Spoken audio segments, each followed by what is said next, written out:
las alas de la roja y blanca, cual flamencos del sueño inmortal, sobre la sangre de los que cayeron al final de la lucha tenaz.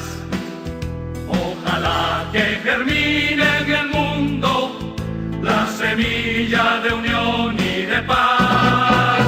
Victoria, victoria, y a sus gigantes el Cenepa vio defender nuestra soberanía con gratitud, heroísmo y valor.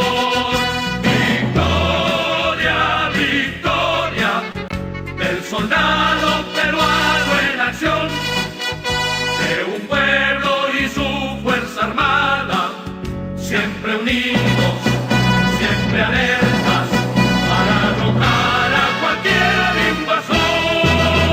Victoria, victoria, por la gloria del Perú.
Muy buenas noches, hola, muy buenas noches Perú, muy buenas noches querida y amada patria, Muy buenas noches, licenciado de las Fuerzas Armadas. Muy buenas noches, combatiente del Alto Celepa. Muy buenas noches a todos ustedes. Muy buenas noches también, Ecuador. Muy buenas noches a todo el mundo entero. Soy el licenciado del Ejército Kawapasa Ilazaque, combatiente del Alto Celepa. Este es nuestro segundo programa del año 2023 y hoy queremos, en esta semana del 28 aniversario de las operaciones del Alto Celepa, queremos saludar a todos los soldados que fueron a defender la patria. Hoy día ya somos internacionales porque tenemos a un gran hombre del Ecuador, a Yemner Vaquero, historiador. Quiero empezar el día de hoy con algunas palabras, con algún texto sacado de este libro, El Hito 20 de noviembre, las conclusiones que hace Gustavo Figueroa. En el Alto Celepa descansan hasta hoy los cuerpos de algunos héroes que ofrendaron su vida sin ningún interés más que el amor incondicional a la patria. Sus familiares los reclaman y la única respuesta es la indiferencia del Estado. Este conflicto dejó mucho que aprender en el campo militar y mucho más en el campo político. Para aquellos años, las disputas políticas llegaron a poner en tela de juicio el verdadero progreso de las operaciones militares.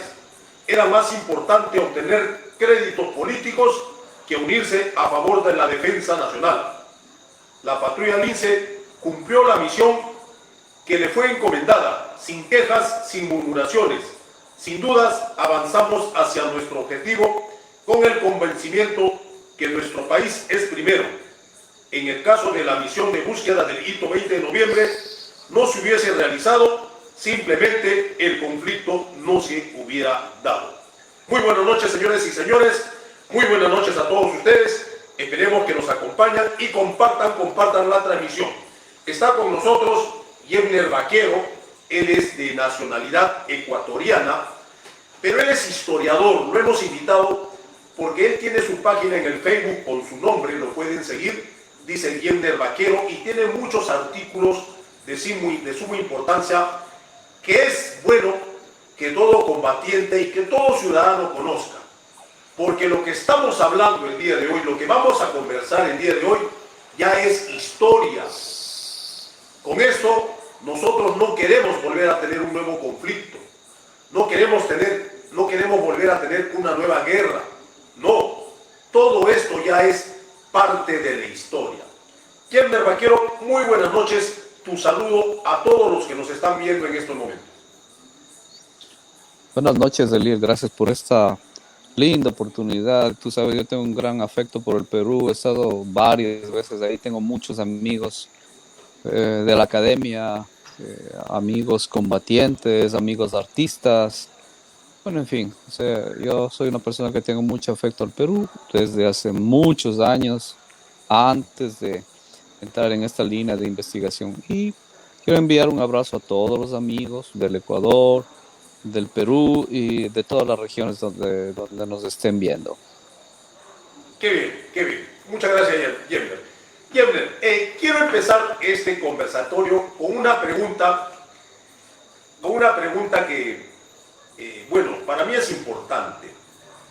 Muchos jóvenes, muchos compañeros, muchos amigos míos me dicen que la historia no sirve, que la historia es del pasado.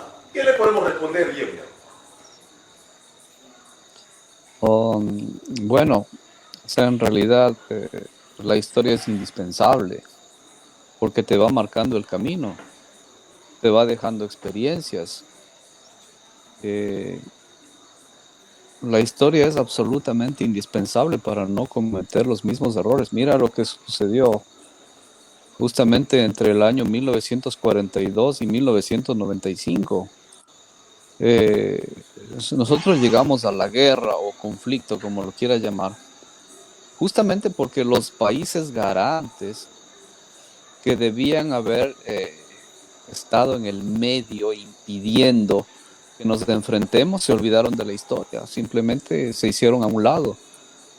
y sucedió lo que no debía suceder. Eso no debía suceder de ninguna manera, pero eso era por desconocimiento de la historia. ¿Ya? Entonces, la historia nos deja lecciones, la historia nos deja enseñanzas y es indispensable. O sea, no podemos simplemente dejar a un lado, porque las cosas se pueden repetir. Nosotros decimos, bueno, ya estamos en paz, que vive el Ecuador, que vive el Perú, pero somos cada vez más habitantes.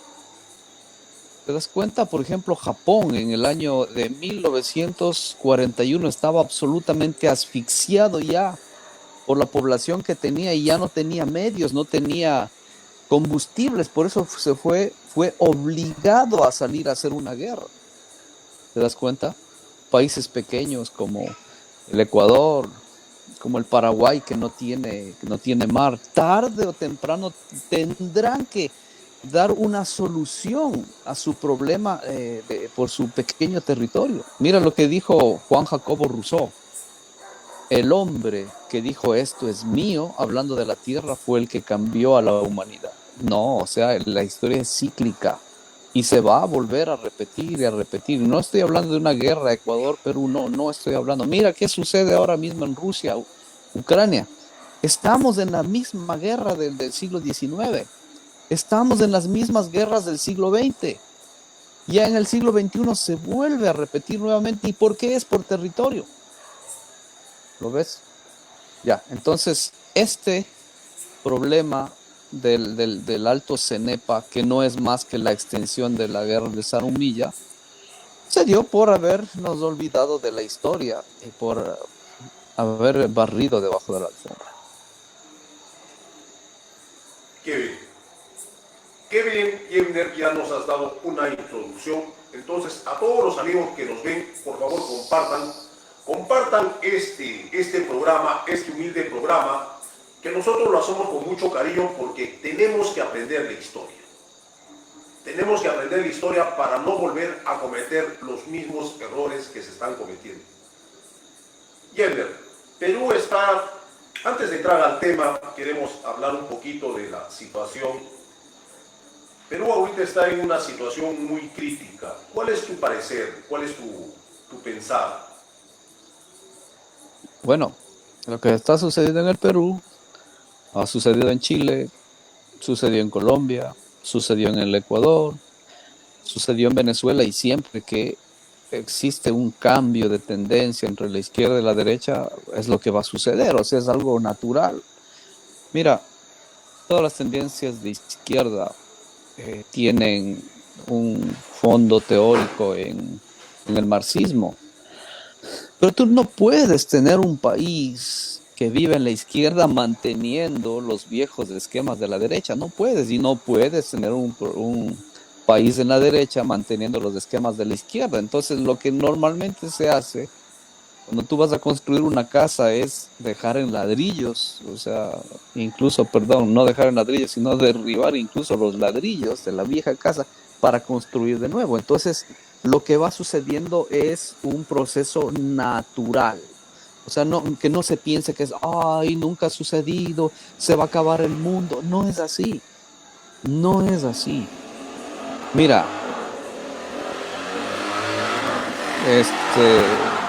en este caso, hay gente que vota por Castillo, pero Castillo después es cesado en sus funciones. Evidentemente que hay gente que está a favor de Castillo y que va a luchar por él, y la gente que no quiere, pues tampoco se va a dejar, ¿entiendes? O sea, son cosas naturales que suceden en cuanto a estos cambios, ¿no? Y mira, Perú ha sido un país rico, mucho más próspero que el resto de América Latina, con un crecimiento de un 8%, y ahora que se vira a la izquierda, entonces no es un proceso muy fácil, ¿sí?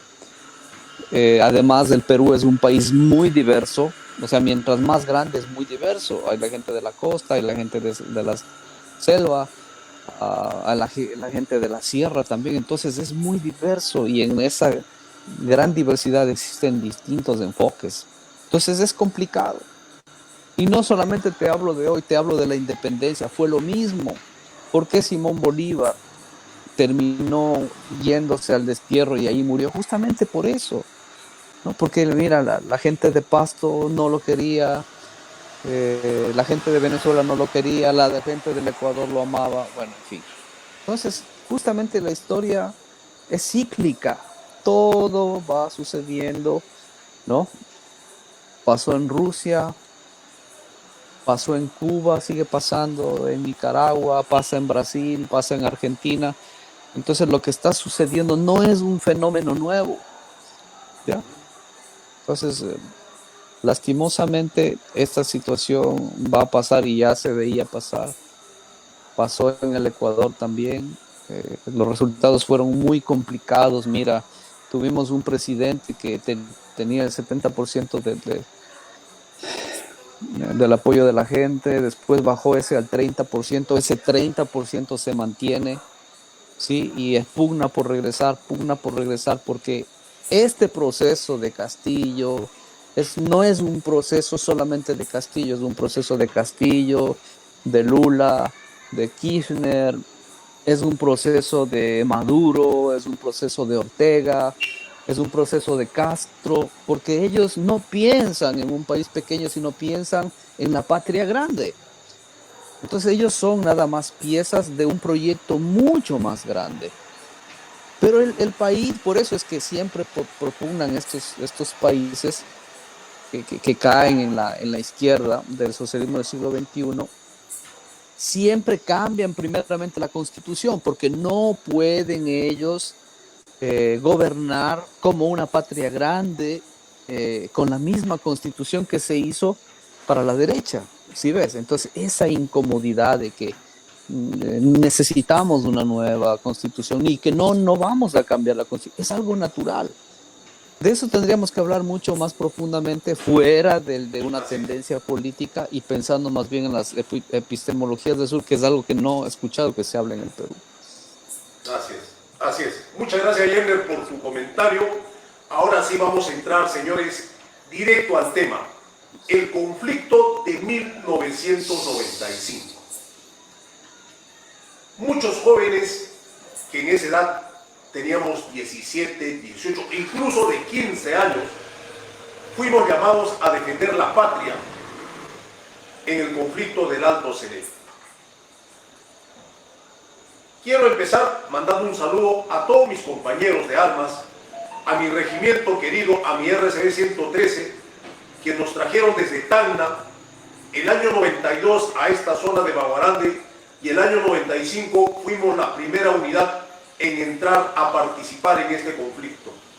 Quiero mandar mi saludo a mis oficiales, mi comandante Ronnie Vargas Marchena, quiero mandar mi saludo al coronel Contivero Flores Samuel, capitán Trabalini Vandales Humberto, al capitán Cáceres Vázquez Elías, al alférez Mogollón, al alférez Núñez, a mi teniente Manolo, que han estado en mi unidad, y muy profundamente también quiero mandar saludos a mi capitán Zebra, que el día sábado está con nosotros para hacerle su romería a Jacob Saldaña, que pisó mina saliendo de Cueva de los Taños.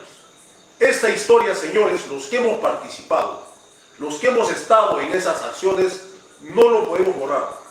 Han pasado 28 años y aún en nuestras mentes perduran los recuerdos de esas hazañas que nosotros fuimos a ofrendar nuestras vidas. Defendimos la patria y hoy nos sentimos agradecidos de que el Estado nos haya considerado como defensores de la paz, pero gracias a una lucha también que se dio. Yerner Vaquero, queremos empezar ya este conversatorio.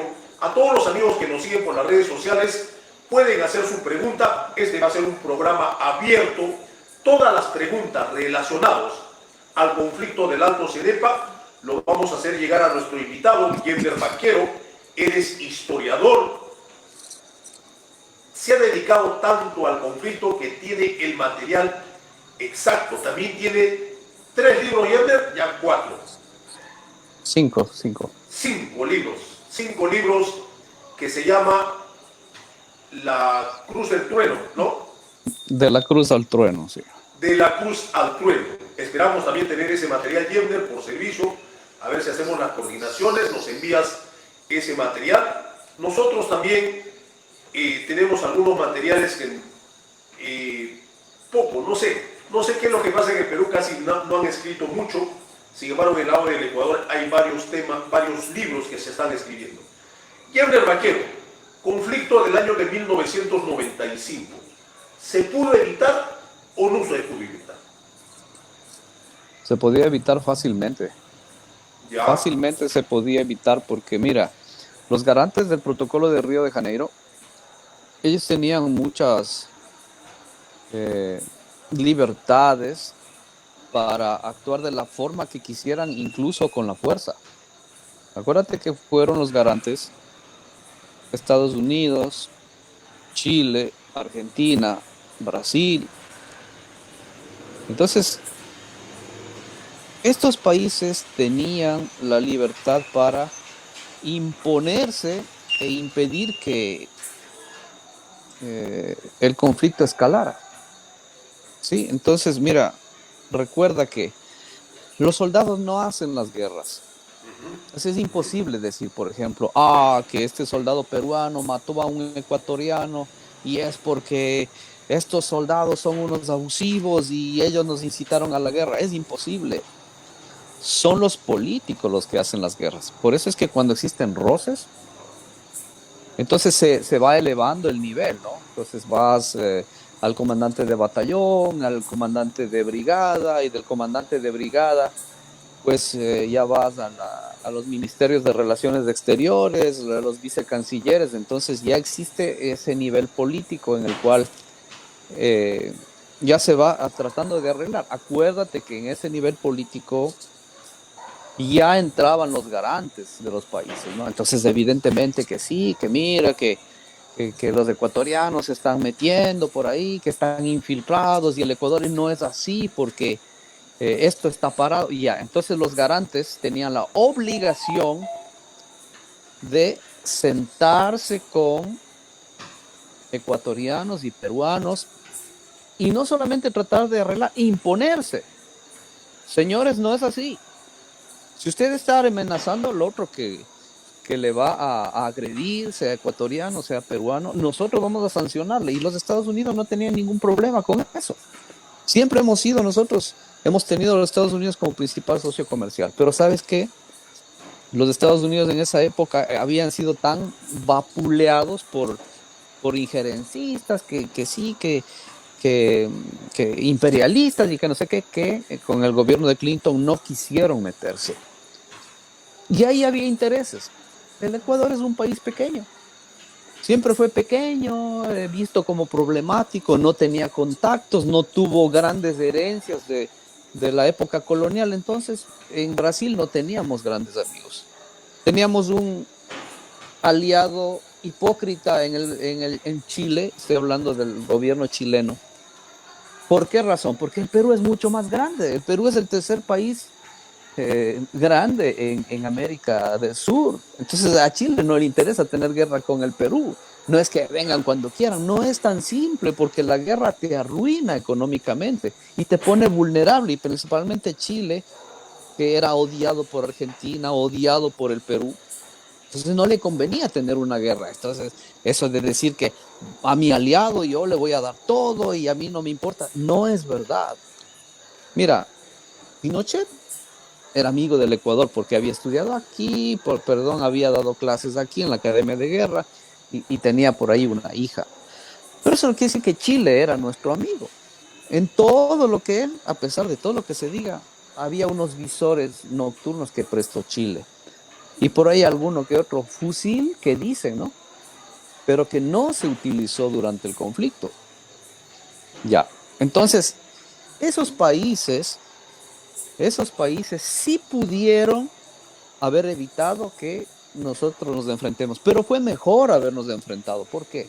Porque recuerda que de 1941, a pesar de que haya habido desfiles y monumentos en el Perú, en el Ecuador, esa invasión dejó un sentimiento profundo, un complejo de inferioridad, primero en el ecuatoriano, y segundo de un odio profundo por el Perú. En los años 80 y 90, hasta esos años, un peruano no podía andar tranquilamente en el Ecuador diciendo yo soy peruano. Era odiado, o que te acusen de ser peruano era lo peor que podían haber hecho. Es por el odio que dejó, ¿sí? Entonces, esa guerra o conflicto dejó como que al Ecuador es como cuando te está doliendo algo y te ponen anestesia, le dejó absolutamente tranquilo al Ecuador, o sea, arregló sus diferencias, se quitó ese odio que tenía, entonces sí se pudo evitar, pero en realidad fue mejor que no se, o sea, No que se se han les evitado. deje, o sea, es algo duro que lo que te estoy diciendo, pero es el Claro. sentimiento de los ecuatorianos, ¿no? Qué bien, qué bien. Muy buenas noches amigos, muy buenas noches a todos ustedes. Gracias por seguirnos. Saludos a mi comandante Ronnie Vargas Marchena. De acá vamos a entrar a la sección preguntas. Hagan sus preguntas. Vamos a hacer todas las preguntas a nuestro amigo Jenner Vaquero. El día de hoy gentilmente nos ha cedido de su tiempo para poder conversar del conflicto del Alto Cenepa. Jenner, ¿por qué se inició el conflicto? ¿Cuáles fueron las consecuencias? Ya, mira, en 1942 estaban colocándose los hitos por lo que había sido la guerra, ¿verdad? Entonces, la comisión técnica entre el Ecuador y el Perú verificó que no existía el divorcio macuarum. O sea, imagínate tú que hay una corriente de agua y tú pones un islote en el medio. Entonces el agua se divide en dos. Ya. Ya. Entonces no había técnicamente un divorcio macuarum, o sea, una división de aguas entre el río Zamora y Santiago, ¿ya? Y entonces ahí se abría un gran sistema hidrográfico que era el río Cenepa, que bajaba más de 150 kilómetros hacia el Marañón. Entonces fue la comisión técnica la que dijo, miren, aquí hay un problema. Ya. O sea, no hay lío, no. O sea, no hay lío. Simplemente el protocolo de Río de Janeiro contemplaba que podían existir ese tipo de asuntos. ¿Y cómo se iba a arreglar? Pues simplemente nos sentamos ecuatorianos, peruanos, con los garantes y decimos, bien, mira, aquí no ha habido un divorcio, entonces que sea más al norte o que sea más al sur, pero nos ponemos de acuerdo, de eso se trataba. Evidentemente el Perú había ganado la guerra, no estaba dispuesto a aceptar que existía un problema. No, aquí no existe ningún problema, señores, no existe ningún problema. Es que había ganado la guerra, o sea, es natural, ¿no? O sea, que tú no te dejes por el que pierde la guerra, ¿no es cierto? Entonces el que pierde la guerra dice, no, señores, mientras esto no se arregle, aquí no colocamos los hitos. Y entonces 78 kilómetros quedaron sin demarcación. Pero ese momento, lo que habíamos hecho es construir un polvorín que cualquier momento iba a volar. Y Kevler, Pero, disculpe que te corte, sí, disculpe que te corte. ¿Y por qué no se demarcó el año 81? Porque en el 81 también hubo un conflicto. sí, ya. Claro. Entonces, mira, o sea, te explico. Porque el mismo protocolo de Río de Janeiro ordenaba que sean nuestros países más los garantes los que ofrezcan la solución. Dime qué solución ofrecieron los garantes. Ninguna. 42, 43, 46, 50, 60. Ya empezaron las politiquerías que no, que el protocolo de Río de Janeiro no es válido por no sé qué. Ya 70, 80 y así. Lo que pasó en 1998 debía haber sucedido en 1946. No pasó. En el 50 no pasó. En el 60 no pasó. ¿Qué hicieron los Estados Unidos? Nada. ¿Qué hicieron los chilenos? Nada. ¿Qué hicieron los argentinos? Nada. ¿Qué hicieron los brasileños? Nada. ¿Te das cuenta? O sea, no era cuestión de que el Ecuador diga ni que el Perú diga. No es así, señores. Nos sentábamos en la mesa y arreglábamos entre los seis. ¿Cuándo se dio eso? Nunca. En 1981, ¿qué sucedió? Esa área que no estaba delimitada, aunque después se diga que no, que esto sí estaba delimitado, sino que el Ecuador no quiso. No es verdad, porque los seis debíamos sentarnos y arreglarlo. Si tú ves, en el acta de Brasilia, ¿quiénes firman? No solamente es el Ecuador y el Perú, no solamente deciden ellos, pero mira, no son los soldados los que deciden, ¿te das cuenta? Son los políticos, son los políticos. Claro, a mí me pueden decir, mentiroso, porque sí, que el protocolo dice que por la cordillera del Cóndor, no sé qué, o sea, el problema es político, no es militar. Mira, si mañana el Ecuador, por ejemplo, envía una patrulla y se va a poner en base sur, que tú estuviste en base sur, o sea, ahí junto al río, Huiza, no es cuestión de sacarle a bala. Simplemente ese es un problema político. Los políticos deciden eso. O sea, no es que nos vamos a la guerra porque 4 soldados hicieron esto o hicieron lo otro. Ya, entonces era un problema político, no era un problema militar. Los militares ni ponen fronteras ni delimitan nada. No son los militares. Se hace en la mesa de negociaciones. Por eso hay una inexactitud al llamar al Ecuador invasor. No es así, los soldados no se mandan solos. Los soldados no se mandan solos. Ya, entonces en 1981 no pasó. A inicios de 1990, perdón, a finales de 1994 vuelve el mismo problema. Hay un lugar que no está delimitado. Entonces existen, entre comillas, fronteras de facto. O sea, nos entendemos ahí, nos encontramos contigo, Eliel. Hola, ¿cómo estás, compadre? Bien, compadre. Tú no sabes por qué vaina hago ahí. Yo no sé qué vaina haces tú, pero bueno, mientras nuestros superiores no digan nada. Pero después alguien agarra una carta y dice, espérate un momento, esto es peruano. No, espérate, mi carta dice esto es ecuatoriano. Entonces llévelo al más alto nivel, sentémonos, señores garantes, y entre políticos, los 6, díganos por dónde van a ir los hitos. No hicieron eso los garantes. ¿Sí? No hicieron eso los garantes. No sé si está clara esa pregunta. Sí. Kevin, acá hay una pregunta de... te la vamos a poner, la puedes leer. ¿Cuál es tu apreciación sobre el arbitraje de Díaz del Aguilar, reconocimiento por Perú y Ecuador? Nos las hace la pregunta el comandante Ronnie Vargas Marchena. Comandante, muy buenas noches. Excelente. Un saludo a Ronnie. Ya, ¿cómo te digo? No. Ya, excelente. O sea, mira, Díaz de Aguilar era un capitán de mar y guerra, brasileño, un genio, un tipo, ¿no? Pero es simplemente eso, en realidad no es un arbitraje, es una apreciación, ¿no? O sea, el Ecuador y el Perú pueden o no tomar esa decisión, pero no es así como se cierra la frontera. El protocolo de Río de Janeiro establece que en caso de cualquier problema sean los 2 países más los garantes los que solventen ese problema. O sea, ¿te das cuenta? O sea, no es que viene Bill Clinton y dice, señores, de esto se hace así. No, eran los 6 juntos.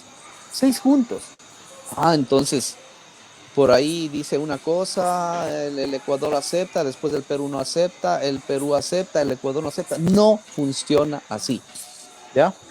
Ahora, el arbitraje, mira, Díaz de Aguilar baja en los años 40 a todo ese sector, cruza el río Cenepa, ¿no? Se va hasta las nacientes y entonces él da su apreciación, pero no funciona así. No es que Mr. Díaz de Aguilar es el señor que decide porque es brasileño, no es así, no funciona así. Mira, la solución es la de 1998. Nos sentamos los 2, conversamos, los 4 garantes también se reúnen, nosotros decimos, señores, tenemos nosotros esta idea, que vaya por aquí, que me des esto, que te doy lo otro, firmamos todos, amén, señores, nos vemos ahí para festejar con las garotas en Brasil y colorín colorado. ¿Sí está claro? Podemos matarnos hablando de 1802, de la cédula real de 1563, de Bras Díaz de Aguilar, de Mapasingue, de esto y del otro, pero mientras no nos sentábamos los 6, no había solución. Ya, muy bien, de Díaz de Aguilar, todo bonito. Ya, pero el protocolo de Río de Janeiro no contemplaba algo así. Nómbrese un perito y ese perito va a tomar la decisión y el que lo acepta, el que no lo acepta, no lo acepta. Así no funciona el protocolo de Río de Janeiro. Qué bien, muy bien. Muy clara tu explicación, Jenner, muy clara tu explicación. La solución era de los 6. Acá la solución Así no era es. de Ecuador y de Perú, acá la solución era Así es. Ecuador, Perú y los países garantes, cosa que nunca Así se es. dio. Y no Y era las de bala, por si acaso. Y Ya. no era de bala.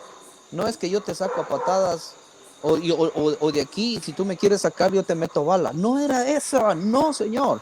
No era de los 2, era de los 6. Correcto, muy bien. ¿Ya? Muy bien. Muy buenas noches, muy buenas noches. Gracias por estar con nosotros, queridos amigos. Gracias a todos ustedes que nos siguen por las redes sociales. Estamos conversando el día de hoy con Jenner Vaquero. Él es un historiador ecuatoriano. Si ustedes tienen sus preguntas, nos las pueden hacer en el chat y nosotros se lo hacemos llegar a nuestro querido Jenner Vaquero, que muy gentilmente, muy agradecido, nosotros queríamos darle este regalo por los 28 años de las operaciones del ELTO CENEPA a todos nuestros combatientes, tanto del Ecuador como del Perú. Bien, ya hemos visto que la solución era los 6 y todo eso. ¿Quién inicia el primer ataque? Tú has dicho que la solución no era meter bala, no era entrar yo, te estás en mi territorio y te vas y te sales, no, eso no era la solución. Correcto, hasta ahí estamos de acuerdo. Pero aquí, ¿quién Sí. es el que dio inicio, o mejor dicho, quién prendió la mecha? Ya, verás, es muy importante esta pregunta, ¿no? Acuérdate que en todo ese tiempo que el Ecuador, que el Perú se quejaron delante de los garantes de la invasión del otro, ¿no? Los garantes no hicieron nada. Soberanos vagos, sinvergüenzas. ¿Por qué razón? Porque dejaron que nos matemos y ahí sí, no, hoy son países hermanos, o sea, muy mal. Fue algo muy, muy mal. Ya. Entonces, mira, en todo este proceso hubo decisiones políticas. Evidentemente, por ejemplo, Manuel Azarte informó de que ecuatorianos habían sido vistos dentro del Valle del Cenepa y los ecuatorianos informaron también a los escalones superiores y esto llegó al mismo presidente de la República. Entonces este presidente de la República llamó a los embajadores en Quito. Entonces los embajadores le dijeron, fácil, o sea, simplemente sálganse del Cenepa y luego arreglamos. Entonces eso hubiera quedado siempre así, siempre, ¿no? Ya, o sea, para ellos la solución era fácil. Entonces por eso es que Sixto Durán Ballén dice, yo no iba a aceptar eso. ¿Ya? A mí no me van a sacar. Mira, en el 1981 la FAE estaba aún más operativa que en 1995, ¿sí? Pero la decisión política de no permanecer en los destacamentos del Cóndor fue que llevaron realmente a que el Ecuador pierda ese pequeño conflicto. Entonces, con ese recuerdo, Sixto Durán Ballén dijo, no vamos a dar un paso atrás. Para el Ecuador había una línea de facto que iba desde el Cóndor Mirador hasta Coahuila, ya. Entonces, evidentemente, entre los dos no se podía arreglar, debían haber arreglado entre los 6, pero como nos dejaron solos ya a nivel militar, entonces ahí vino un problema. Manuel Azarte le dijo al teniente coronel Aguirre que en 3 días, si es que no abandonaba el Cenepa, lo iba a sacar a la fuerza. Eso para el Ecuador se consideró una declaración de guerra. No te estoy diciendo yo, no estoy siendo apologista, no estoy diciendo así son las cosas. Te digo lo que me dijo el ministro de Defensa de esa época, el general José Gallardo.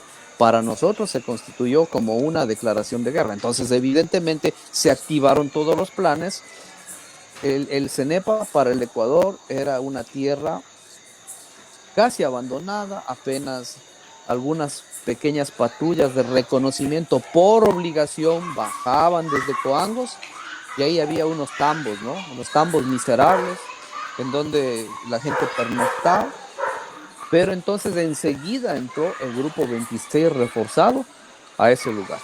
Uno de esos días se detectó que había presencia muy al norte en lo que se llama Base Norte y ahí se pidió direcciones al Teatro de Operaciones Ecuatoriano, subió hasta el nivel político. En el nivel político estaba el presidente, estaban ministros y estaban personalidades. Todos ellos concordaron de que debían ser esa infiltración, entre comillas, al norte, en Base Norte, debía ser la gente expulsada. Entonces hubo un ataque y fue el Ecuador el que primero lanzó ese ataque y bueno, por eso es que cada 26 de enero se celebra en el Ecuador el Día del Cenepa, el Día de la Victoria le llaman aquí, porque mira, es la primera vez, te digo lo que se piensa ahí en el Ecuador, es la primera vez que una fuerza ecuatoriana ataca a una peruana, o sea, en la época republicana, es por eso, ¿no? Ya. Entonces, evidentemente, es el Ecuador el que inicia las operaciones. Correcto, muy bien. Jefner, ya estamos entrando, ya estamos encajando, como en la historia, ¿no? Como en la historia cuando uno sabe de la historia, conoce de la historia, hace su apreciación, hace su conducción y ya vamos entrando netamente a lo que fue el conflicto del 1995. En esta conversación que tenemos con Jefner, estamos aprendiendo algo, que la solución no era de Perú ni era del Ecuador. La solución era de los dos más los 4 garantes. Pero como los 4 garantes nos habían dejado, nos habían abandonado, entonces ya ahí entraba el campo militar. La declaración de guerra fue que el comandante Lasarte en ese tiempo no habló directamente y dice: si no sales te vamos a sacar a balazos, y eso Ecuador lo consideró como una declaratoria de guerra y se inician las operaciones de 1995. Jefner Valquero, por este humilde programa, no tan grande, no con una logística muy grande, simplemente yo lo hago por el amor que le tengo a mis licenciados, por el amor que le tengo a mis combatientes del Alto Cenepa y por el amor que le tengo a mi unidad. Vamos a entrar netamente a hablar del RCB 113, Jefner. ¿Qué sabes tú de esta unidad del RCB 113? Muy bien, sabes que en mi libro número 5 yo hablo del RCB 113. Realmente gente muy valiente. Yo tengo mucho respeto por el soldado peruano, no solo yo, ¿no? O sea, los ecuatorianos que han combatido allá siempre escucharás mucho respeto, hablan siempre del valor, ¿no? Y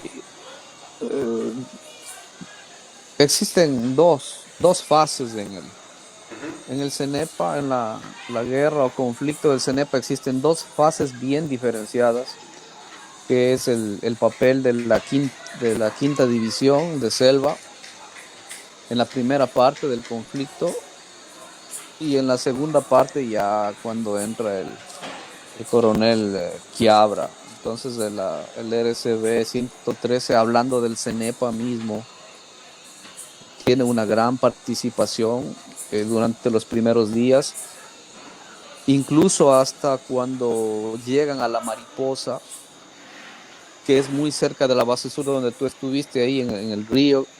Esa es la base sur ecuatoriana, hasta que llega la fase de ablandamiento de la Fuerza Aérea Peruana sobre las posiciones ecuatorianas antes de que venga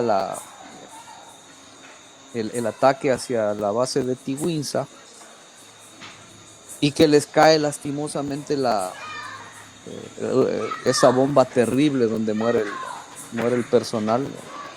Y Y también la acción tan heroica que tiene Ronnie Vargas, de tal manera que nuestras páginas le han reconocido como héroe del CENEPA justamente por esta operación de evacuación hacia las tropas, ¿no? Pues yo tengo el mejor pensamiento sobre el RCB 113. Hay su participación en Santiago, allí en el Cóndor. Entonces, todo el que pisó ahí el CENEPA en cuanto a los soldados peruanos, pues mucho respeto, mucha consideración, muy valientes. Sí, Ujú. Jeffner, bueno, yo no soy un historiador, tampoco soy un investigador, pero sí más o menos he estado sacando algunas conclusiones, ¿no? El año 81, el conflicto del año 81, que fue rapidísimo, ¿no? Lo solucionó el problema la quinta división de infantería de selva. Bueno, en ese tiempo creo que tenía otro nombre, ¿no? Detectaron el problema, hicieron la operación y lo sacaron, se solucionó el problema. El año 95, ¿no? El general Vladimiro López Triboso quiso hacer la misma operación. ¿Tú lo ves de esa forma? Es exacto, exacto. O sea, en esa época, o sea, verás, el Ecuador juzgaba al Perú, siempre lo juzgó como aquel Perú de 1941, el que te manda toda la carne por la provincia del Oro. Entonces, por eso es que adquirimos nosotros la Brigada Blindada Galápagos, pusimos minas en la provincia del Oro, preparamos a nuestras fuerzas especiales para que incursionen ahí detrás de la retaguardia del enemigo, pero siempre el pensamiento era en la provincia del Oro, siempre. Y siempre Poechos era él, ¿no? Lo más ambicionado que sí, que el que de, pueda hacer explotar Poechos, ese es el que se va a sacar la lotería. Bien. Pero nosotros nunca apostamos a la selva, ¿te das cuenta?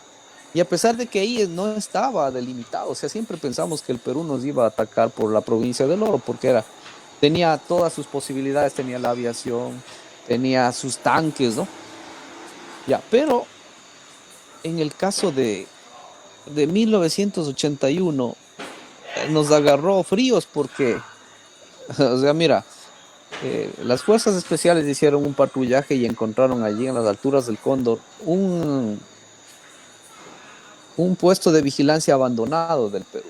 Entonces lo que hicieron fue recibir la orden de que ellos se ubiquen ahí porque era una zona todavía no delimitada. Entonces como que entre tira y jalonea, entonces ellos pues construyeron ahí Paquilla, Mayaico y Machinaza y pues nada, realmente la gente que lo iba a defender no tenía experiencia en selva. Las fuerzas especiales no tenían esa visión de selva, sino de la retaguardia enemiga en el sector del Oro. Entonces, mira, quienes combatieron, conscriptos, o sea, de servicio militar, incluso hasta civiles hubo ahí. No teníamos ni siquiera carreteras que nos lleven para allá. O sea, fue una cuestión muy acelerada. Entonces, entre 1981 y 1995, o sea, por eso es que la historia sirve, ¿no? Entonces, el mando militar ya era el que había nacido en 1941, entonces se dedica a preparar a la gente con cursos de selva, cursos de tigre. Los subtenientes para ascender a tenientes ya se preparaban en la escuela de selva y hacían supervivencia ahí, ¿no? Pero sin embargo, las unidades de selva eran unidades de castigo. O sea, no pienses que tenían grande infraestructura. Si tú ves los videos de 1994, por ejemplo, Santiago era un pueblo prácticamente nativo, las calles eran de tierra. El mismo CENEPA no tenía nada. No es que había búnkers y que había posiciones fortificadas. Eso es mentira. Mira, en el 27 de enero del año 95 se toman ustedes la base A, que era la Cueva de los Payos. Ahí se ven las covachas, las chozas en las que vivían los soldados. ¿Te das cuenta? O sea, quiere decir que a pesar de que los comandos, las fuerzas especiales ecuatorianas de 1995 tenían experiencia, incluso combates con la guerrilla colombiana en la selva, no se pensaba aún que la guerra iba a ser allí. No se pensaba, porque si no, imagínate, ¿qué es lo que hubieran hecho? Ya, el BM-21, o sea, el lanzacohetes. Apenas ya terminándose la guerra, se terminó también una carretera que iba desde el Cóndor Mirador, porque el BM-21 solamente podía disparar cerca a la base sur y también hacia el PB1. Pero si hubiese caído Tigüinza, no podía destruirse porque se necesitaba ampliar la carretera hacia el norte para hacer una paralela. Ya. Mira, si es que realmente el Ecuador hubiese pensado en una guerra en selva, hubiese adecuado todas sus instalaciones para poderla defender. Ya. Claro, claro. Jeffer, yo haciendo esta posición y hablando con varios oficiales ya de esa época, nos dicen, ¿no? Tú dijiste que el conflicto en Cenepa tuvo dos fases. La primera fase donde nos envían a nosotros y nosotros habíamos combatido con puros soldados de fuerzas especiales, ¿no? Estaba el grupo de fuerzas especiales 26 que estaban en Cueva de los Tallos, ¿no? Entonces, nuestro accionar, lo que nos ha servido a nosotros era la guerra contrasubversiva, porque el regimiento, yo que pertenecía al regimiento, vino desde Tacna el año 92 a hacer guerra contrasubversiva en este departamento de Amazonas. Como esta unidad era una unidad operativa, entonces el general Vladimiro López Trigoso hace que esta unidad ingrese al PB1 y a reforzar Cueva de los Tallos y Base Sur y el inminente ataque, ¿no? que se vio. El capitán Zebra, tú has conversado con el capitán Zebra. Yo también tuve la oportunidad de conversar. Según él dice que ya las órdenes estaban dadas, las órdenes de ataque ya se habían dado tanto del Perú como del Ecuador. ¿Qué nos podrías contar tú, de acuerdo al trabajo que has hecho, ¿qué nos podrías contar? Mira, en el Ecuador se hacía fisonomía del frente. ¿De qué se trata la fisonomía del frente? En fingir, por ejemplo, que tú tienes una cierta situación cuando no la tienes. Por ejemplo, frente a la patrulla Zebra habían 5 personas. Para que Zebra piense que detrás no existía un dispositivo preparado para atacarlo. ¿Ya? Entonces, después de lo que pasó en el 26 con Roosevelt, que el grupo 26 lo atacó, entonces inmediatamente al día siguiente se suponía que esos 5 hombres que estaban frente a Zebra debían salir, porque a la madrugada se los iba a atacar, o sea, a las patrullas, los hombres que estaban ahí en la Cueva de los Tallos, que era Espartaco, Toño y Zebra, se suponía que los iban a batir con morteros. Y luego, desde detrás, desde la piedra, iban a llegar algunos equipos de combate para hacerles un flanqueo y pues hacer lo mismo que pasó en la base norte. Sin embargo, mira cómo son las cosas, ¿no? Eso iba a ser a las 6. Más temprano, Zebra había dado la orden de atacar más bien a los ecuatorianos y al verse entre 2 fuegos, los 5 hombres no pudieron salir. Los 5 hombres de la fisonomía del frente, ¿no? Entonces, se tiraron los morteros, pero los artilleros y los infantes en el Ecuador no disparan de la misma manera el mortero. Entonces esos morteros fueron a dar en las fuerzas ecuatorianas, matando a uno de los 2 hombres que ustedes encontraron ahí en la Cueva de los Tallos, que fue el conscripto Rivera, que murió de una manera horrenda, ¿no? Ya, es verdad que habían estas disposiciones de ataque, pero el día 27 No nos fue bien, evidentemente, los hombres de Zebra concretaron sus objetivos, los hombres de Espartaco sí, porque la fisonomía del frente no estuvo bien. Además estaban infiltradas más atrás la patrulla Lince, Rommel, que impidieron que los hombres desde la piedra, que es mucho más atrás de la cueva de los tallos, logren hacer el flanqueo y quedan aislados. Primero los 5 lograron retroceder incluso hasta Tiwinza. Más atrás había una posición que se llamaba la posición B, donde había 11 hombres. Ellos quedan combatiendo contra los hombres de Espartaco.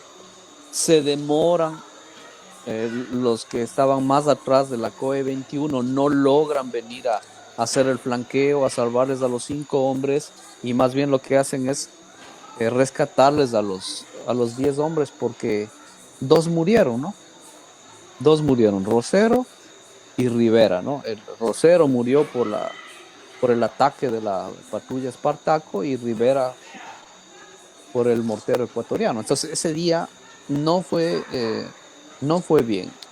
La FAP asume también que apoyó las acciones del BIS 25 y pues nada, los 2 hombres quedaron ahí, ¿no? Y ya, o sea, las patrullas de Zebra se hicieron con la cueva de los tallos y la base de... Qué bien, qué bien. Vamos a dejarlo descansar un poco a Yepner. Amigos y amigos, muy buenas noches. Gracias por seguirnos, gracias por estar con nosotros el día de hoy. El segundo programa del 2023 de Huellas de un Conflicto. Un programa dirigido a todos los jóvenes que han participado en el Alto Cenepa, en la defensa de la nación. Este programa está dedicado a todos ellos y este programa es para ellos. Si tú que nos estás viendo has participado en este conflicto, te pones en contacto conmigo y en un próximo programa podemos salir al aire y que nos cuentes tu historia. El día de hoy, conmemorando los 28 años de las operaciones del Alto Cenepa, estamos conversando con Yepner Vaquero. Tal vez para el Perú no sea muy conocido, pero en el Ecuador ya Yepner ya tiene 5 publicaciones, que ha hecho entrevista a varios combatientes y ha hecho un estudio del conflicto del Alto Cenepa. Por eso, muy gentilmente, lo hemos invitado el día de hoy y hoy día estamos conversando con él de cómo se desarrolló el conflicto de 1995. Yepner, acá hay algunas preguntas, vamos a ver. Ronnie Vargas Marchena dice: Yepner, tienes toda la razón. Tanto Ecuador como Perú, nuestras autoridades civiles y militares deseaban tener protagonismos personales y profesionales y no tuvieron en cuenta el costo personal y material del conflicto. Solución era diplomático. ¿Qué nos puede decir Yepner?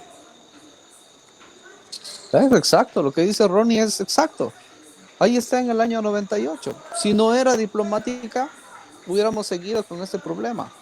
La cosa era los 6, o sea, no importa, mira, podríamos habernos matado, haber hecho una hecatombe, pudo haber continuado ese conflicto por el oro, el nororiente, que no se hubiera cerrado la frontera porque el protocolo contemplaba el hecho de que la solución sea solo diplomática. Los soldados no hacen las guerras, los soldados establecen, participan en las campañas militares y cumplen objetivos, no, ni ganan ni pierden las guerras y tampoco cierran fronteras. Es exacto lo que dice Ronnie, es verdad.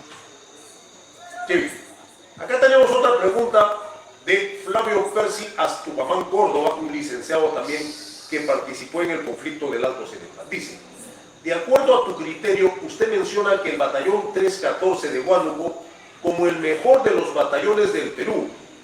Yo, que lo sigo en su cuenta de Facebook, le puedo decir por qué. Gracias. ¿Por qué decimos que el 314 fue el más destacado? Bueno, mira, recuerda que el 314 combatió en la Y tenemos nosotros incluso pruebas de la gente que cayó ahí. El 314 estuvo en Santiago y el 314 estuvo en la batalla por Tiwins el día 21 de febrero de 1995, uno de cuyos soldados murió decapitado. No es el hecho de morir, sino el hecho de la versatilidad. Ya, por ejemplo, el BIS 25. Oye, o sea, el BIS 25 cumplió los objetivos, lógico. Tomó la cueva de los Tallos, tomó la base B, ¿sí? Pero esa fue una parte, ¿no? Porque yo te dije que existen dos partes. O sea, tú para estudiar el CENEPA, tú tienes dos partes bien diferenciadas. La primera, la acción de la quinta DIS a través del general López Trigoso y su visión de la campaña contra el Ecuador al estilo 1981. Y la segunda parte, tú tienes con el general, con el coronel Quiabra, ¿no? Que es una propuesta distinta, la maniobrabilidad es distinta, las unidades son diferentes, bueno, la táctica es distinta, pero siempre está ahí el 314. O sea, y no te digo por mi modo de pensar, te estoy diciendo por la gente que los combatió. Mira, esa gente fiera del 314 atacó la loma, había una loma que defendía Tiwinsa. Esa gente salvaje, y le hablo de salvaje como gente muy valiente, estuvo a 5 metros de la cima de esa loma, en donde la escuela de selva defendía, pero a fuego y sangre. Así era. Y esa gente era tan salvaje que no es que se avanzaba simplemente reptando, avanzaba caminando y no se comunicaba por murmullos, hablaban gritando entre ellos. Esa gente, no sé, o sea, en el Ecuador se pensaba que estas personas habían sido drogadas o algo, porque parecían no tener miedo. Ya, entonces, esa versatilidad, aquí, allá, y no los vemos, pues, al 314 no lo vemos figureteando en todo lado, ¿no? Cuando hablé con Lindo Zárate, le digo, bueno, ¿qué pasó? O sea, ¿por qué perfil tan bajo, habiendo combatido tan bien? Pues nada, dice, ¿sabes qué? Yo nunca di una entrevista, tú eres la primera persona que yo... Pero no, eso no quiere decir que el BIS 25 no combatió bien, que el RCB 113 no combatió bien, que el contrasubversivo 16, no, todos fueron muy bien, pero esa versatilidad del 314, a mi modo de ver, le hizo el más destacado de todos. No el batallón de comandos 19, ¿por qué? Porque debido a la mala inteligencia táctica que se manejaba, fue enviada a otros lugares. Por ejemplo, el día 22 de febrero, cuando ellos llegan a la loma 1061, esa loma está abandonada. Pues los ecuatorianos no se ubicaban en lomas, porque eso te dejaba vulnerable para los bombardeos. Y esa loma 1061 es visible, salta a la vista en la carta topográfica. Ya, pero con esto no quiero decir que otras unidades no fuesen destacadas, ¿no? O sea, el Perú debe estar más que orgulloso de todos sus combatientes, porque ellos hicieron mucho más allá del deber sin tener los medios. Acuérdate que el Perú ya llevaba 5 años con el problema de la caída de la Unión Soviética, ¿no? La Unión Soviética, si nosotros nos trasladamos a los años 70 con el Perú, veía pero como una joya preciosa, porque le interesaba hacer lo que hizo en Cuba, quería hacer en el Perú también, porque el Perú es un país inmenso, lleno de recursos, ¿no? Y por esas diferencias sociales le parecía a los rusos que podían lograr grandes cosas, pero ya en el año 95 había mucho problema, por ejemplo, para los repuestos en los tanques, en los aviones. Mira, ¿sabes qué? Un avión fue detenido en Brasil, allá por el día, no sé, 12 de febrero de 1995, que traía repuestos para los aviones, porque era una situación desesperante. Pero aún así los soldados lucharon sin el apoyo de medios, sin la aviación, sin artillería, pero ahí se batieron. ¿Ah? Qué bien.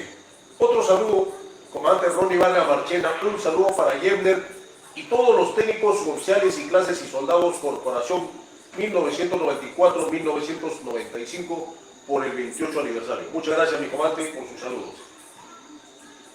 Seguimos conversando con Yemner Vaquero. Acá hay un saludo para ti, Yemner. José Martín Peña Gamarra. Saludos, Yemner Vaquero. También seguro has tenido una conversación con Peña Gamarra. También está regresando a Bagua para hacer la romería a Joel Saldaña. Yemner, ya hemos visto, ya hemos estado en el ataque, en el inicio del conflicto, hemos estado en el ataque de Cueva de los Tallos, a base sur, ¿no? Y se viene el segundo evento, como tú lo llamas, el coronel Quiabra, ¿no? Por nuestro lado, que inicia las operaciones es el general Vladimiro López Trigoso con todo su estado mayor, ¿no? Porque eran dueños de casa, ¿no? Después, en el segundo tiempo, viene el coronel Quiabra, ¿no? Ya con otras tácticas, con otras estrategias. ¿Este caso se dio en el Ecuador? Sabes que no. No. Mira, el conocimiento ecuatoriano de los oficiales es muy técnico. Todos estudian en los Estados Unidos, en Inglaterra. El general Moncayo él estudia en Israel. Quien dirige las operaciones en el Ecuador es alguien desconocido para ustedes, que es el teniente coronel Luis Hernández. Ustedes siempre hablan de Paco Moncayo, pero Paco Moncayo en realidad solamente colaboraba ayudando a solucionar ciertos problemas, pero no es de él el que dirige las operaciones, es el teniente coronel Luis Hernández. Y Luis Hernández era la primera antigüedad de su promoción. Él había estudiado en Brasil y se había formado en el War College, o sea, en el colegio de guerra, en los Estados Unidos y en Inglaterra. Entonces es un conocimiento bastante técnico. Pero el conocimiento en el Perú es un conocimiento práctico. O sea, el oficial peruano es poco teórico y aprende mucho de su experiencia. Ya, en este caso, el coronel Roberto Quiabra, que el tipo es un genio táctico, sabes que lo que le falla a él durante el conflicto es la inteligencia táctica, porque la información que le llega cuando él acaba de arribar al PB1 es nula, pero él también hace falsas apreciaciones por su pensamiento arcaico en cuanto a la táctica, o sea, porque Sun Tzu dice, quien domina pues las alturas es el que gana la guerra, pero ya estamos en el siglo XX. Entonces el Ecuador no piensa de esa manera. Tiwinza no está en las alturas, Base Sur no está en las alturas, ¿sí? Está en las quebradas, ¿no? Porque ahí había estado, porque eran lugares donde pernoctan los soldados y donde tenían agua para bañarse, agua para tomar y para pescar. Eso era todo. ¿Te das cuenta? Ya, entonces en el Ecuador no existe ese cambio, ¿no? Siempre, desde el inicio de las operaciones, desde el mes de diciembre, está el teniente coronel Luis Hernández, y hasta el final es el último también que sale del área de conflicto. Pero mira, el esquema primero que ofrece Vladimiro López Trigoso es arcaico, es del año 1981, él pelea contra el Ecuador de 1981, no le da resultados. Ya no es el Ecuador de que, yo te expulso de Paquisha y ya no tienes a dónde irte, tienes que volverte a tu país. Te expulso de Mayaicu, de Machinaja. No, el Valle de Cenepa es un valle donde hay ríos, entonces si yo te expulso de este lugar, tú te ubicas a 10 metros, más atrás o más adelante, como sea. O sea, es una selva diferente que las alturas del Cóndor, ¿te das cuenta? Ya, entonces en la segunda fase, pues nada, o sea, una persona mucho más versátil, más inteligente, más joven, un genio táctico que tiene mucha experiencia en la lucha contra subversiva, había estado ya allá en el mismo, ¿no? En todo este sector del Alto Guayaga. Entonces sabe, ¿no? Sabe que, y tiene un sexto sentido. Entonces el tipo en la segunda fase, pues realmente hace milagros. ¿Por qué? Algo que no se habla en el Perú. Mira, la Fuerza Aérea Peruana, o sea, la aviación subsónica, es neutralizada hasta el 7 de febrero a través de la artillería antiaérea. Y el 10, la aviación supersónica a través de los derribos es neutralizada. Pero no es que simplemente mando aviones porque mando. O sea, sí tengo que mandar aviones para protegerte a ti, para que tú avances. Sí, para garantizarte de que tú no tengas problema con patrullas, con minas, con esto. Sí, pero como es neutralizado, Roberto Quiabra debe mandar a su gente sin apoyo, sin artillería, sin aviación del ejército, sin la FAP. Entonces, a su suerte, ¿te das cuenta lo que es eso? ¿Ya? Entonces, en el Ecuador no hubo ese cambio, en el Perú sí, pero le dio buenos resultados. Qué bien, qué bien. Muy buenas noches, amigos, muy buenas noches. Gracias por estar con nosotros, muy agradecidos de que nos sigan en todos nuestros programas. Estamos hablando con Yevner Majero. El tema de hoy es el conflicto del Alto Cenepa. Estamos con las preguntas abiertas. Usted tiene una pregunta, lo hace en el chat y yo la hago llegar a nuestro invitado y él va a responder gustoso a todas las preguntas. Lógicamente las preguntas tienen que ser relacionadas al conflicto del Alto Cenepa. Muy buenas noches a todos ustedes. Estamos conversando con Yevner Majero. Él es un historiador ecuatoriano. Y regálanos un like, compartan un corazoncito por ahí. Amigos y amigas, este programa no tiene auspiciadores. Nosotros nos solventamos solos y apoyamos a la difusión del conflicto del Alto Cenepa.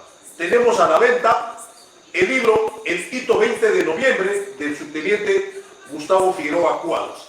Usted desea tener este material muy importante, muy interesante, de cómo se detectó la infiltración ecuatoriana el año 94 en la Tiwinza y Base Sur. Asimismo, nos han hecho llegar otro libro ayer, La historia del técnico ejército del Perú, Esteban Quinto Inga. Ahí estaba Peña. Peña es uno de los soldados que fue ayudado por este técnico enfermero. Se salvó 3 vidas de hombres que pisaron minas en Base Sur. Así es, amigos, si ustedes desean, me pueden escribir al WhatsApp al 9764647777 y yo gustoso los hago llegar. Hacemos delivery a nivel nacional. Y si ustedes desean tener más material, pueden conectarse con Yevner Majero por su página de Facebook. Lo buscan con su mismo nombre, Yevner Majero. Él tiene 5 tomos de entrevistas a combatientes de Alto Cenepa. Yevner, en tus 5 tomos, más o menos, ¿a cuántos combatientes has conversado o te han relatado sus hazañas? Oh, es innumerable, hermano, porque, bueno, son presidentes, generales del Perú y del Ecuador, comandantes del Perú y del Ecuador, combatientes del Perú, el Ecuador, Argentina, El Salvador, Alemania, Estados Unidos. Bueno, es innumerable, ¿no? Es innumerable en realidad. O sea, no te podría decir porque en cada uno de esos tomos, esos no son de 50 páginas o algo así, ¿no? Son de 500, 600, 700 páginas. Entonces es mucho, o sea, es realmente un trabajo bastante grande, bastante amplio. Pero bueno, en total creo que son más de 2000 páginas que hemos escrito durante casi 10 años. ¿Cómo uno puede adquirir tu material, Yevner? O sea, mira, por el momento muy poco lo hemos difundido en realidad. Desgraciadamente por culpa del COVID no pudimos irnos al Perú, queríamos irnos, porque en esos libros simplemente nosotros recogemos íntegramente la opinión de los combatientes. O sea, por ejemplo, cuando habla Roberto Quiabra, él habla de la primera hoja hasta la última hoja y eso lo respetamos. No somos antiéticos para decir, mire lo que dice este. No. Así mismo el general José Gallardo, el presidente Sixto Durán Ballén, o los combatientes peruanos, ellos dan su versión, cómo lo vivieron, cómo lo sintieron y cómo lo probaron. Entonces, bueno, son muchos, ¿no? Yo sé que, mira, Por el momento estamos en los Estados Unidos y es un poco difícil, pero bueno, yo espero que Dios quiera nos dé esta oportunidad para hacer lanzamientos de acá, ¿no? O sea, a través de la embajada peruana, embajada ecuatoriana, las agregadurías militares aquí mismo en Nueva York, ¿no? Porque es igual, o sea, ese no es un libro ecuatoriano, es un libro peruano, nada, es un libro latinoamericano. Por eso se llama, por ejemplo, el primero se llama Las Guerras de América, se llama. O sea, nosotros, yo soy de nacionalidad ecuatoriana, pero soy imparcial en cuanto yo escribo. Uh-huh. Qué bien, qué bien. Y ahora vamos a seguir conversando sobre el conflicto del Alto Cenepa. El empleo de las minas antipersonales. ¿Qué nos puedes decir? Sí, bueno, mira, para esa época, te comento, en el año 1982, en la Guerra de Malvinas, se ocuparon las minas, ¿no? O sea, argentinos y británicos utilizaron minas, porque en esa época era así. Entonces, la idea de ocupar esas minas era porque no había hombres suficientes. Mira, los hombres que el Ecuador tenía no eran suficientes para cubrir los espacios en la selva, porque acuérdate, no es que Iguinza, Base Sur y la Cueva de los Tallos solamente ahí había ecuatorianos por todo lado. Había por el Cenepa, había, bueno, en muchos sitios en la montañita. Entonces, los equipos de combate que manejaba el Ecuador eran los que entraban en un Super Puma de 18 o 30 hombres, no es que había de 400, ni de 200, ni de 100. Entonces, evidentemente, no se alcanzaba a cubrir todos los espacios. Entonces, ¿qué es lo que se hacía? Primero, como alarma lejana. Entonces, si el soldado está en un cierto sitio y escucha que vuela, ¡boom!, en esa dirección, ya se pone alerta. Esa era la idea, primero. Y la segunda, cubrir espacios que no pudieras cubrir con la gente que estuviera ahí. Entonces, esa era la intención de las minas. Lastimosamente, alguien proveyó de minas a personal que no estaba capacitado para sembrar minas, porque tú no simplemente debes sembrar y a lo loco y te levantaste y te fuiste y ya, porque caen tus propios compañeros. Y normalmente quien debe sembrar las minas en esa época debían ser los ingenieros. Mira, por ejemplo, Cisneros, del BC-19, él cae en un campo minado sembrado por ingenieros, ¿ya? Pero en el caso de la primera fase del conflicto, hay gente que, por ejemplo, va a hacer un patrullaje y siembra minas, hablo de ecuatorianos, siembra minas y luego se levanta y se va. Entonces, ¿qué pasa? El peruano que pasa por ahí vuela, pero también el ecuatoriano se vuelve a patrullar. Entonces, en ese sentido, hay que reconocer que hubo irresponsabilidad de nuestros soldados en la primera parte del conflicto, ¿no? Pero bueno, o sea, te hablo cuál es la intención, porque yo he hablado con el general Luis Aguas y hablando justamente sobre este problema de las minas. Entonces él también me decía, bueno, nosotros aprendimos la guerra de minas, porque no era simplemente de agarrar minas y ya, no, aprendemos de la guerra de minas, en primero utilizar como una alarma lejana, y segundo para cubrir esos espacios que no estaban cubiertos. Pero sí hubo en realidad esta mala acción de algunas personas, o sea, una acción primero irresponsable y también falta de profesionalismo. Pero bueno, mira, hay un informe de transparencia en el Perú que indica que no fueron más de 20 los que fallecieron por efecto de las minas. ¿Por qué? Porque eso viene en la segunda fase a través del conocimiento de Roberto Quiabra. Porque Roberto Quiabra hace avanzar a su gente no por las picas ecuatorianas, sino por la selva. Se dan cuenta ellos que son capaces de dominar el terreno de la selva pisando la vegetación con las botas, nada más. Bueno, entonces yo tengo un análisis completo sobre la cuestión de minas, con informes y todo eso, ¿no? Incluso de la ONU y de todo eso, ¿no? Porque el Perú también lo sembró, ¿no? En el área de Santiago, por ejemplo, en el Cóndor Mirador también lo sembró. ecuatorianos y peruanos, ¿no? Entonces eso era parte de los compromisos después de la guerra, ¿no? Sí, así es.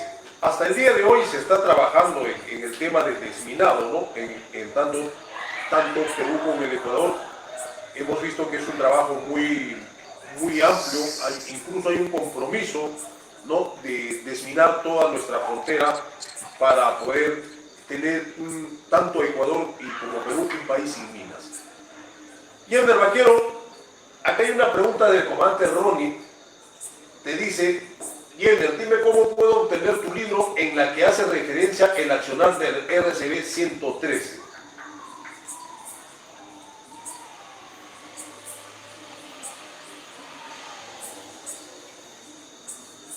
No, no te escucho. Hola, hola. Hola.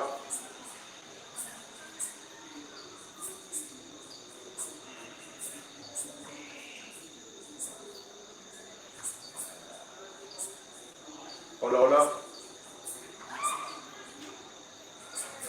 No, a ver, 1, 2, 3. 1, 2, 3. No, no te escucho bien, ¿verdad? ¿Qué ha pasado? Hola, 1, 2, 3. Hola, hola. Hola, ¿me escuchas? ¿Tú me escuchas? Yo no te escucho, no te escucho, no te escucho.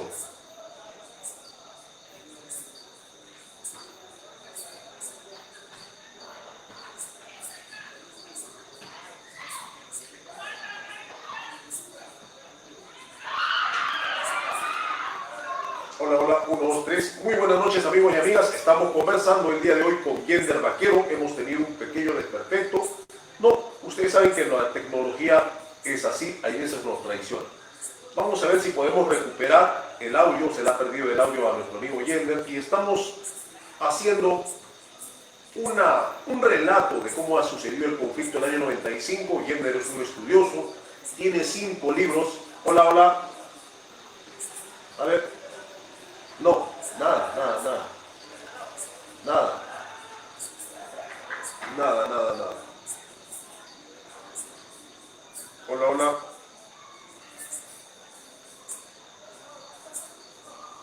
Hola, hola, hola, hola.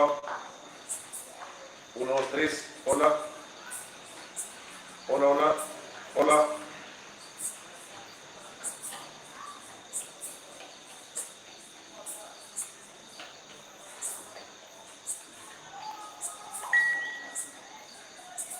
Sí, sí, mejor. Sal y vuelve a entrar. Ya. Entonces, estamos teniendo un conversatorio con Yender Vaquero. Él es historiador ecuatoriano. Amigos y amigas, gracias por seguirnos, gracias por estar con nosotros. Miles de gracias. Todo este material va a quedar grabado en nuestro Facebook de la Asociación de Licenciados Unidos de las Fuerzas Armadas Paguarande. Ya, muchas gracias por estar con nosotros. Esperamos que compartan. En la primera parte, Yender habló con nosotros y nos dijo que tenemos que aprender de la historia. Justamente este tema del conflicto se dio porque no hemos aprendido la historia. Hemos olvidado la historia, hemos dejado a un lado la historia y las consecuencias han sido fatales. Tantos hombres que han perdido la vida defendiendo a su patria que se pudo evitar en su momento.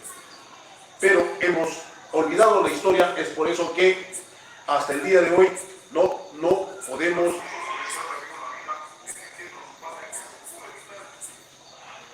hasta el día de hoy no tenemos hasta el día de hoy no tenemos muchas hasta el día de hoy hay soldados que están en el CENEPA y no han podido salir. Ya, así es, amigos. Muchas gracias a todos ustedes por seguirnos. Vamos a volver si regresamos. Si vuelve a entrar Yender. Ya, vamos a ver si vuelve a entrar Yender. Amigos y amigas, si ustedes desean colaborar con nosotros, apoyarnos para tener más programas que puedan ser de índole histórico, nos pueden apoyar comprando nuestros libros. Tenemos 2 libros, que es como si fuera ayer, ¿no? Del técnico Esteban Quinto Inga, para que nos puedan apoyar a que tengamos más programas así como este.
Flamencos del sueño inmortal, sobre la sangre de los que cayeron al final de la lucha tenaz. Ojalá que germine en el mundo la semilla de unión y de paz.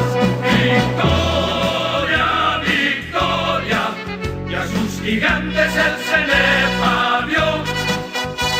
Defender nuestra soberanía con gratitud, heroísmo y valor. Victoria, victoria del soldado peruano en acción, de un pueblo y su fuerza armada, siempre unidos, siempre alertas para arrojar a cualquier invasor.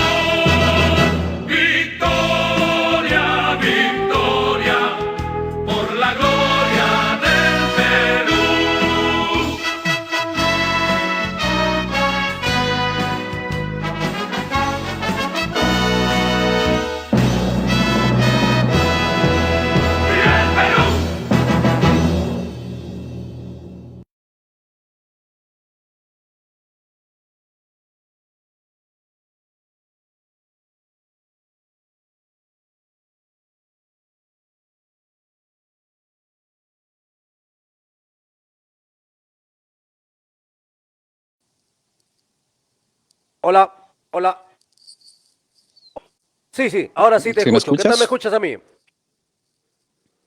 bien, bien. Ahora sí. Qué bien. Muchas gracias, amigo y amiga. Las disculpas del caso. Hemos tenido algunos desperfectos, pero ya hemos regresado con Yemner Vaquero para seguir conversando. Si ustedes tienen alguna pregunta, quien las desean hacer, no hay problema.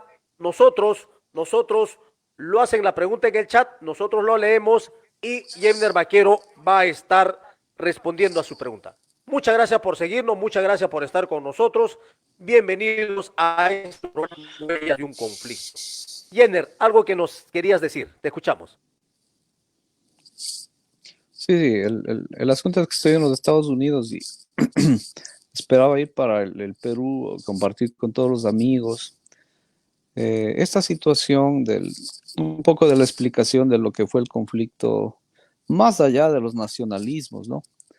Pero por asuntos del COVID no pudimos ir. Espero ir y entonces ahí compartir los libros, pero por el momento no están disponibles en ningún lado, no en librerías, no. Hasta una nueva ocasión, ¿no? Eso Qué es. bien. Listo, mi comandante Ronnie, ya está su pregunta. No, todavía no hay libros donde uno los pueda adquirir. Vamos a estar pendientes, vamos a estar siempre conectándonos con Jenner para ver, porque nosotros nos gustaría también tener en nuestra biblioteca este tipo de material para poder leer y aprender y ver todo el sacrificio que ha hecho los hombres que lucharon por la patria. Yevner Vaquero, ahora sí vamos el miércoles negro. Un temita creo un poquito medio candente, ¿no? Eh, ¿Qué nos puede decir del miércoles negro? Bien, primero, quien puso miércoles negro fue, fue el mando militar por una información equivocada que recibieron. Eso fue muy grave porque, bueno, acuérdate que el 17 de febrero se había firmado la paz. Entonces, estuvieron los dos países, el Ecuador y el Perú, más los garantes, ¿no? Entonces fue un tratado de paz. Ya, entonces, 5 días después, o sea, 4 días después, los batallones 314 y 16 golpearon Tiguinza. O sea, llegaron a Tiguinza, combatieron ahí y ya. Entonces, el 22, cayendo desde el este, llegó el batallón de comandos 19 buscando Tiguinza, la cota 1061. Ahí no había nada, por si acaso. Pero se toparon con una posición de mortero de 81. Entonces ellos atacaron allí, mataron a 4 muchachos que fueron aspirantes a soldados. Aquí soldado no es el conscripto, sino ya es un profesional. Y pues nada, ¿no? Pero en otro sector, ya cerca de Tiguinza, porque donde cayeron los comandos del 19, eso es a medio kilómetro de Tiguinza. En cambio, ya cerca de Tiguinza, por el otro lado, allí hubo una mina Claymore que, o sea, soldados ecuatorianos activaron esa trampa por accidente, porque como te dije que se solía trampear o minar los sectores por donde no se podía tener gente. Entonces, una patrulla, que es la patrulla Gruta, activó por accidente y de ese accidente murieron 7 ecuatorianos. Suma esos 7 más los que murieron por el ataque peruano, que fueron 4, son 11. Y 2 más murieron por activación de una trampa. ¿Pero por qué sucede esto? Porque todo alrededor de Tiguinza, de la base de Tiguinza, que es junto al río Tiguinza, que por eso lleva su nombre, todo estaba trampeado completamente. Había campos minados, había trampas de Claymore, había trampas de granada y todo eso. Entonces, debido a esto, o sea, era algo natural. O sea, imagínate que tú tienes ratones, entonces tú pones trampas por todo lado, entonces se levantan tus hijos a la medianoche, entonces van cayendo en uno, en otro, activan en las manos, en los pies. Eso fue lo que sucedió. Pero la información que recibe el mando ecuatoriano es que los peruanos se habían metido y habían matado a 21 soldados. O sea, date cuenta, o sea, no había una información veraz. Entonces, evidentemente, ¿qué es lo que sucedió? A la madrugada se lanzó un ataque a través de BM-21, o sea, que son 40 bocas que van quemando por hectáreas, ¿no? O sea, como represalia contra el Perú. Pero esa era una información absolutamente inexacta.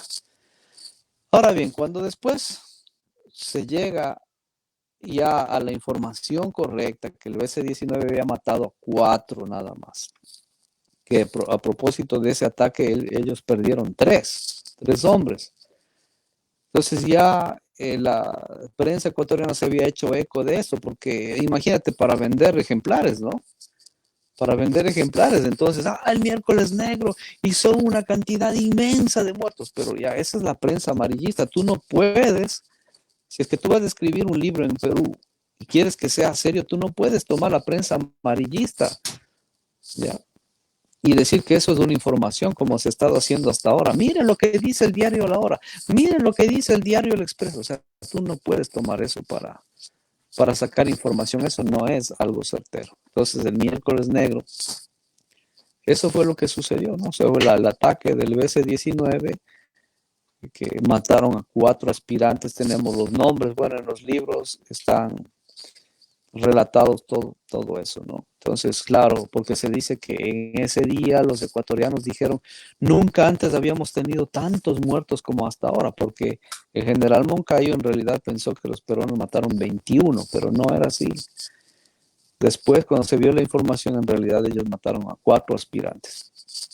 Y los otros que murieron fueron a través de una mina Claymore. Tenemos las fotografías, tenemos los videos, tenemos los nombres, tenemos los lugares donde ellos fueron enterrados. Bueno, esa es la verdad, ¿no? Esa es la verdad. Qué bien. ¿Cómo es que la historia poco a poco se va sabiendo la verdad? ¿Cómo es la historia? Es que por algo la historia, ¿no? Por algo es historia. No la podemos cambiar la historia. Entonces es bueno aprender de la historia, amigos y amigas, ¿no? Para saber la verdad y para no poder caer en los mismos errores que hemos pasado en la historia. Mi estimado Yebner, ya hemos hecho un panorama de todo el conflicto del Alto Cenepa. Quiero hacerte una pregunta que quizás es de tema de actualidad. ¿Cómo están los combatientes que participaron en el conflicto del 95 ahora? ¿Qué beneficios tienen ellos por parte del Ecuador? Y yo también te diré cuáles son los beneficios que tendremos por parte del Perú. O si tú lo sabes, puedes hacernos las diferencias, ¿no? De estos dos, actualmente, 2023. Bien. Si es que se me corta, se está acabando mi batería. Así que si se me corta, me disculpan todos. Ya, bien. Ok. La verdad es que el Ecuador es un país bastante ingrato y se olvida pronto de todo. La gente ya hace mucho tiempo dio la vuelta a la página. Ya mucha gente ni siquiera sabe lo que pasó en 1995, lo confunden con el 81.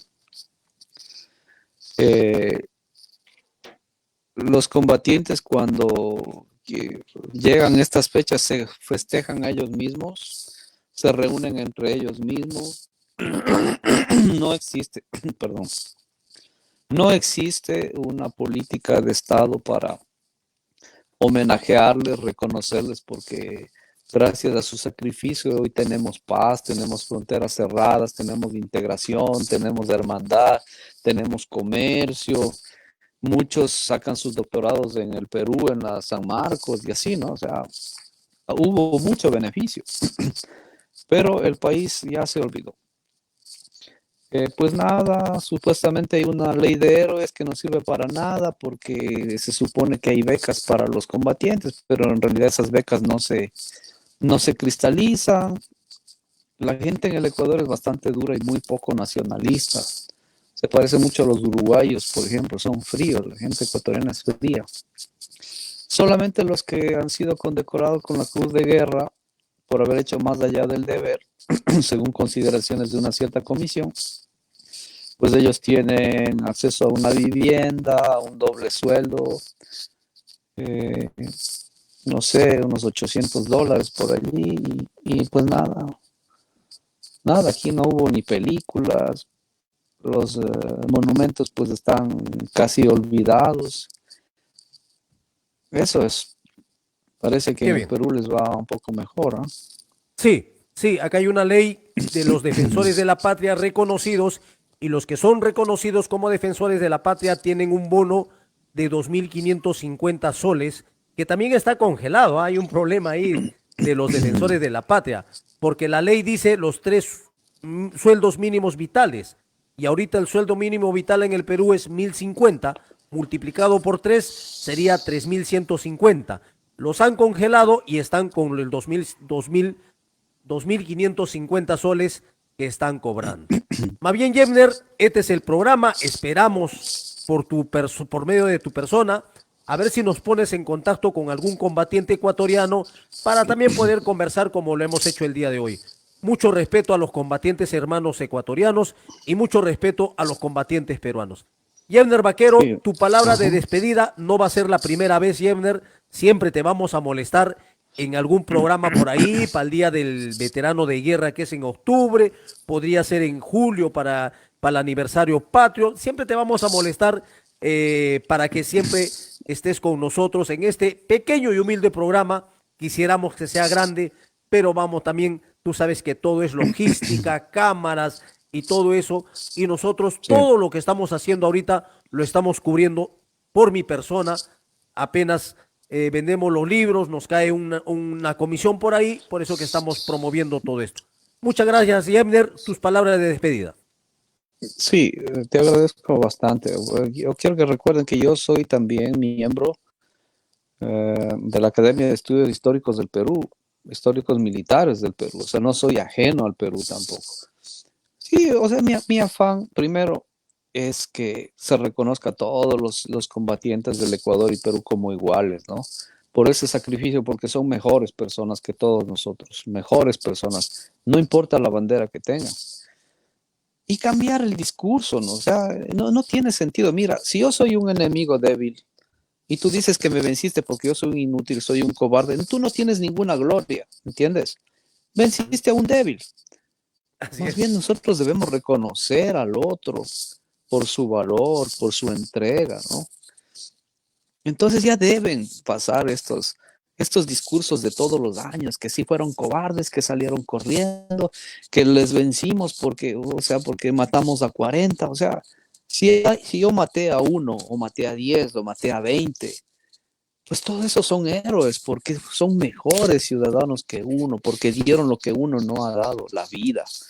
Sí, o sea, está bien, o sea, por ejemplo, en el Perú, en el Ecuador, sí, nosotros ganamos la guerra, o sea, digan los peruanos, muy bien, digan los ecuatorianos, ganamos la guerra, sí, pero humillar al antiguo rival es humillarse a uno mismo, porque si el otro es un inútil, si el otro es un perdedor, ¿qué grandeza tengo yo? ¿Te das cuenta? Sí, sí, sí, Perú, perdón, si Argentina gana 20-1 a Haití, ¿qué gloria tiene Argentina? Si Haití es lo más pobre que puede haber en fútbol, ¿sí? Ya, entonces, eso es lo primero que hay que vencer, que ya los argentinos y los ingleses lo vencieron.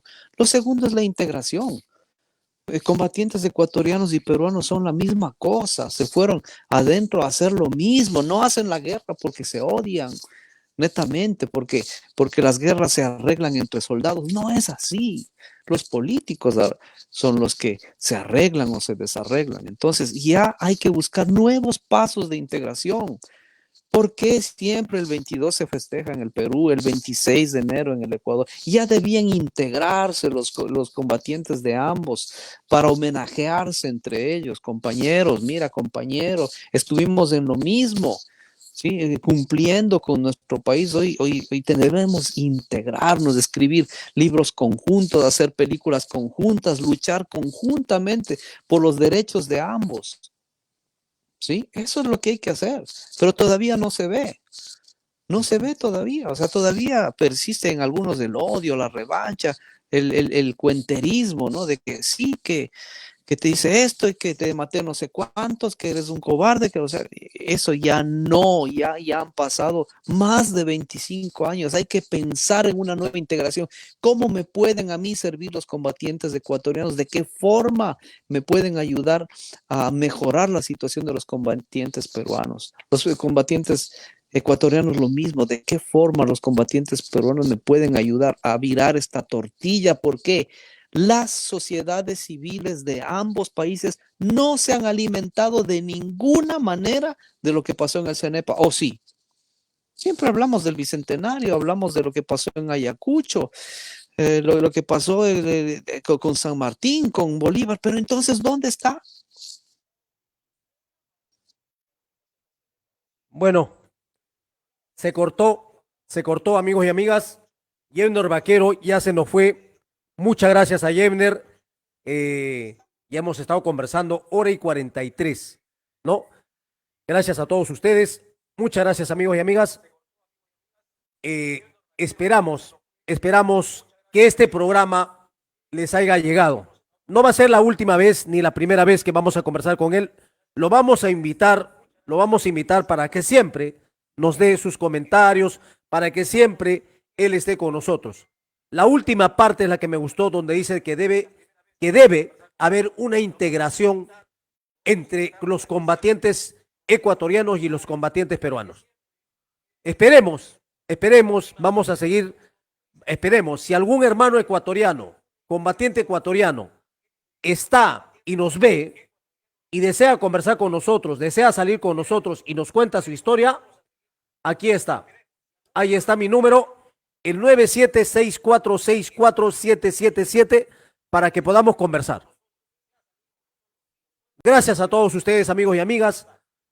Con esto empezamos la semana de aniversario por los 28 años del conflicto del Alto Cenepa. Me quiero despedir de ustedes sin antes rogarles de que nos regalen un like, compartan esta transmisión.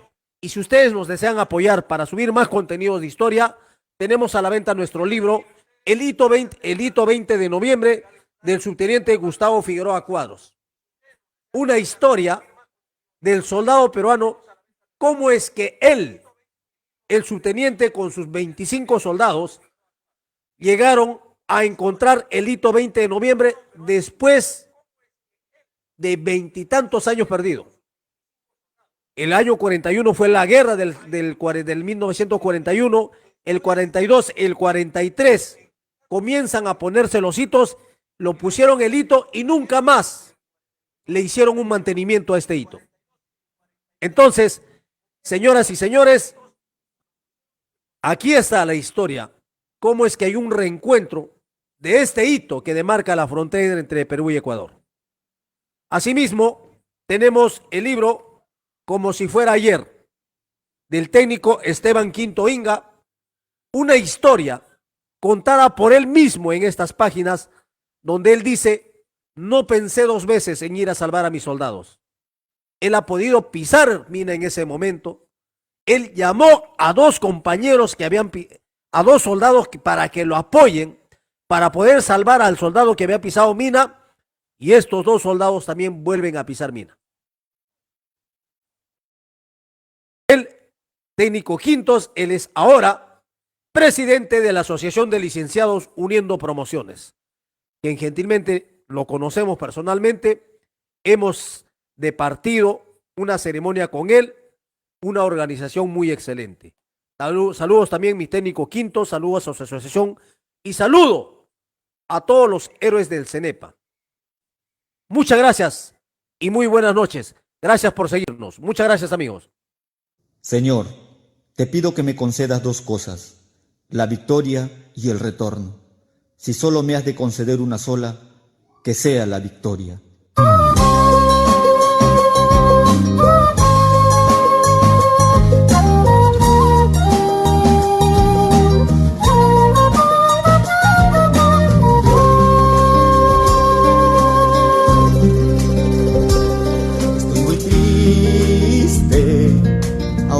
Del río que calma mi sed, parece que fue ayer el día en que yo te prometí volver, y una lágrima recorre mi mejilla, no sé si es por ti o porque empezó a llover. Son tan largas las noches que paso en mi guarida, siempre alerta que el día pronto llegará. Hoy me dijiste que el tiempo pasó y tendré que retornar. Mi corazón ansioso está, pues presiento que pronto a mi lado estará. Y una ráfaga de fuego enemigo, el comando pronto su misión cumplirá. La victoria y el retorno está en su mente, y de sus labios solo victoria se oirá. Volveré a ese valle donde se quedó mi patrulla, pacificando. Yo volveré a contarles de mis aventuras cuando se termine